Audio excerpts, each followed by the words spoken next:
What would it feel like to be only 10 years old, working 10 hours a day surrounded by machines sharp enough to slice off your fingers? These photographs take you back to that world. Each image was intended not as decoration, but as evidence, proof of what was happening to thousands of children in plain sight. Today, these photos still strike like a punch in the chest, not only because of what they show, but because they ask us one simple question: how was this ever allowed to happen? Number 1. Breaker boys in Pennsylvania coal mines. Picture boys no older than 10, sitting in endless rows above coal chutes, their faces black with soot and their small frames swallowed by the machinery around them. They worked in what were called breaker houses, where the task was simple but relentless. Pick out chunks of slate and stone from passing coal before it was shipped. The danger was constant. Thin shards cut into their bare fingers. Conveyors trapped hands and snapped bones without pause. Dust swirled so thick that boys coughed for years afterward, their lungs scarred before they reached adulthood. Lewis Hine chose to meet their gaze at eye level. His camera did not capture a furnace or a machine in focus, but the child condemned to serve it. The prophet of coal shrank beside their weary stares. From coal dust to cotton threads, danger shifted, but the child...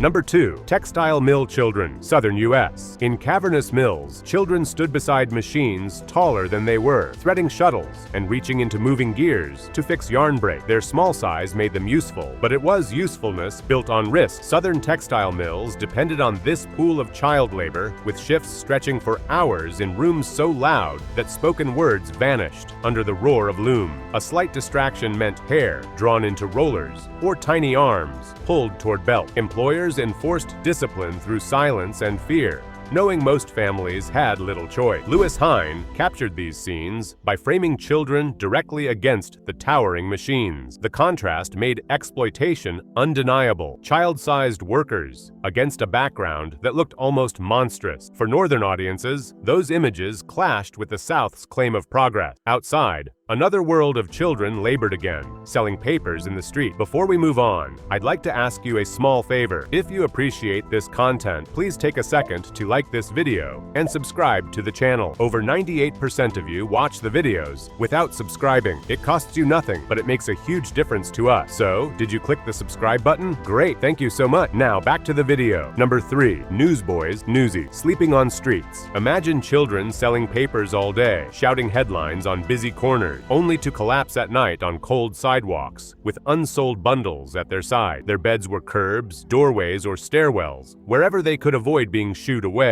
The urban newsboy was celebrated as scrappy and self-reliant, yet in reality, most were fragile, many without parents, surviving shift to shift. Adults praised them as independent entrepreneurs, but that title masked the truth. No paycheck, no protections, and no shelter when the streets emptied after dark. Lewis Hine's photographs exposed this contradiction. His camera caught children curled under torn coat, bodies resting on stone steps. The images stripped away the romantic myth of the cheerful vendor and put exhaustion in its place. They argued that poverty wasn't grit, it was neglect. From street pavements to glowing furnaces, the danger only deepened. Number 4. Glass factory boy. In glowing factories, young boys carried molten glass rods, while barefoot or in rags, their thin bodies outlined by the bright mouths of furnaces. The rooms were sweltering, crowded with fire pits and tall pipes that demanded constant attention. Children were chosen not for strength but for size. They could slip between narrow rows of equipment, moving quickly where adults could not. That ability made them valuable, yet it trapped them in the hottest space of the plant. Hours near open flames left burns, ruined eyesight, and breathing troubles that clung long after the workday ended. Lewis Hine's camera caught the contrast. Childish faces turned orange in the light of fire. The scenes looked less like factories and more like stages of punishment. Such images spread as proof that profit kept boys in workplaces as perilous as war. From fire-lit rooms to humid canneries, child bodies bore burdens across industry. Number 5. Shrimp pickers in Mississippi. Along the Gulf Coast, small hands peeled shrimp shells for hours until the skin split and fingers turned raw. The work never looked dramatic from a distance, yet for children it meant sitting hunched over barrels in sheds filled with steam and brine. Seafood canneries demanded speed. Boats unloaded their catch by the ton, and the youngest workers were expected to keep pace. In sticky heat, the days stretched on, with knives flashing near fragile hands. hand.